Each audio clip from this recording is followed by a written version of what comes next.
குடிசை வாழும் சொக்க தங்கம் ஒன்ன பத்தி எனக்கு புரியுதா? காமராஜர் எம்ஜிஆர் நாளை யாருன்னு உனக்கு தெரியுதா? புருஷனங்க நெஞ்ச படிச்சா ஒருவேளை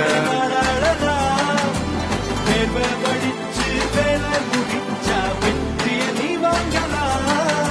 நம்ம அவங்கள மாதிரி ஆகணும் இவங்கள மாதிரி ஆகணும் அப்படின்லாம் ஆசைப்படாதீங்க. அதுக்குதான் அவங்களே இருக்கிறாங்களே. நீங்களாவே வாங்க. ஏழை பாழைக்கும் ஒரு காலம் வரும். நெஞ்சில் நிறமுடி நேர்மைந்திரமுடி இருக்கும் நல்லவண்டா. நினைச்சா தலையில இமய மலையையும் சுமக்கும் வல்லவண்டா. பொடி பொடி பொடி அடம் பொடி பொடி பொடி நமக்கு கைய மனம் இல்ல. இருக்கு எனக்கு இங்கு வேறு உறவு இருக்கு. ஆசை பிணைப்பிருக்கு. அதுதான் காசு பணம் எனக்கு என்னுடைய போட்டோவை கிளிங்க பேனர் உடைங்க எனக்கு அதை பத்தி ஒண்ணும் இல்லைங்க. ஆனா என் ரசிகை மேல மட்டும் கை வைக்காது. எனக்கு